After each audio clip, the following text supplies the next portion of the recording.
अस्सलामुअलैकुम। मैं हकीम दाऊद साहब आज फिर आप सभी के सामने हाजिर हूँ।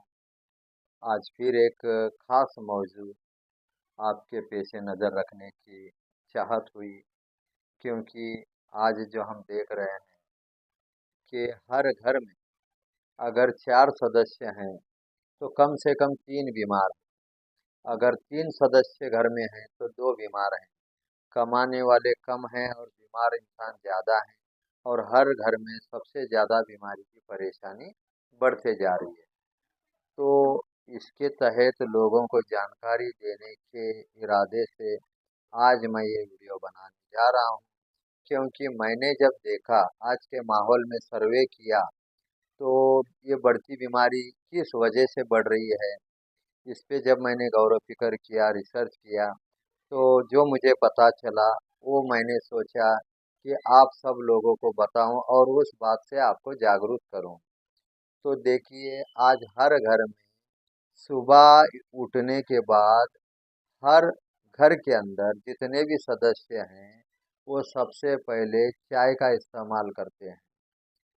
तो ये चाय जो है, इसको मैं कहता हूँ स्वीट पॉइजन या फिर मीठा जहर, क्योंकि चाय पीने के बाद दूध की हर बीमारी पैदा होने के लिए यही कारगर है, यही उसकी जड़ है, यही उसकी बुनियाद है। अब आप लोग सोचेंगे कि हम तो बचपन से चाय पीते आ रहे हैं, हमारे घर में सभी चाय पीते आ रहे हैं।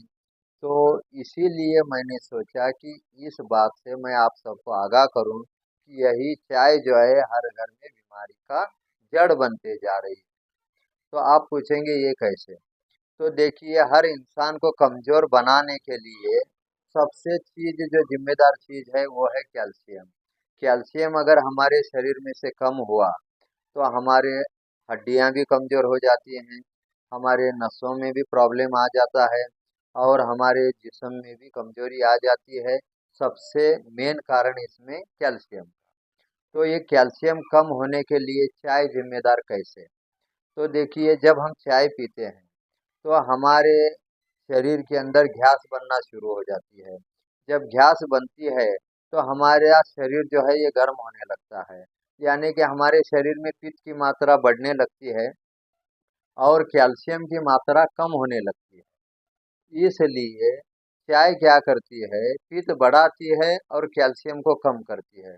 जब हमारे शरीर से कैल्शियम कम होने लगता है तो हर बीमारी जो है पनपने लगती है।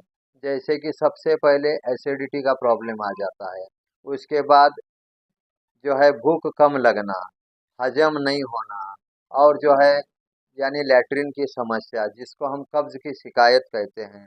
फिर उसके बाद धीरे धीरे धीरे पाइल्स होना, किडनी स्टोन होना, थायराइड होना, ऐसे अलग अलग बीमारियां पैदा होना शुरू हो जाती हैं। तो इन सब की जो मेन वजह है, ये हर घर में जो पी जाने वाली यानी पीने वाली जो चीज़ है, जो दूध की चाय, वो सबसे अहम यानी इसकी जड़ है। इसलिए मैं आगाह करना चाहता हूँ कि आप सुबह खाली पेट 1 गिलास गुनगुना पानी पिए, उसके बाद आधा घंटा छोड़ के नाश्ता करें।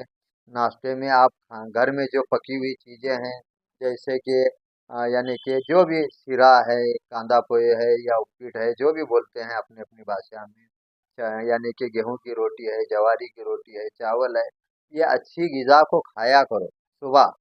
सुबह का खाना अच्छा होना चाहिए।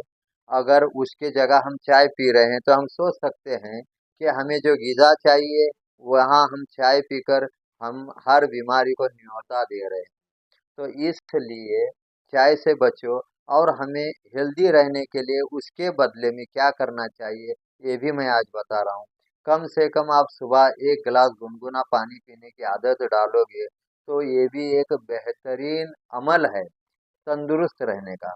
अगर उसमें गर्म पानी में अगर आप 3 या 4 बूंदे नींबू के डाल दें, नींबू का रस कहते हैं, या नींबू निचोड़कर उसके 2-4 बूंदे गर्म पानी में 1 गिलास डालकर पीते हैं तो वो भी आपके लिए बेहतर है। अगर आपके घर में अच्छा शहद है तो 1 चम्मच शहद गुनगुने पानी में डालकर पिया करो डेली। तो उससे भी आपका हजमा भी दुरुस्त रहेगा, आपके जिस्म में से कैल्शियम की मात्रा कम नहीं होगी और आप हमेशा तंदुरुस्त रहेंगे। अभी ये भी मुमकिन नहीं है।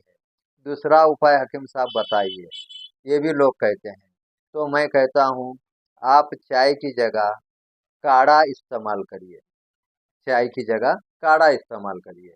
वो काढ़ा क्या करना है कि देखिए, एक गिलास पानी लो, उसमें एक अदरक का टुकड़ा मोटा मोटा कूट के डालो, एक दालचीनी का टुकड़ा उसको भी मोटा मोटा कूट के डालो, और उसमें 2 या 3 काली मिर्च डालो, और मीठा गुड़ डालो, और चाय की तरह ही उसको पकाओ, लेकिन उसमें दूध मत डालो। बस उसको छान कर पियो। हर दिन ये अमल करो, 1 से 2 टाइम पियो। देखेंगे आपके तबीयत में सुधार हो रहा है। तो आपको जो है हमेशा तंदुरुस्त रखने के लिए, हेल्दी रखने के लिए, ये जो अमल बता रहा हूँ, इस पर अमल करिए और हमेशा तंदुरुस्त रहिए। यही मैं आपको पैगाम देना चाहता हूँ। शुक्रिया।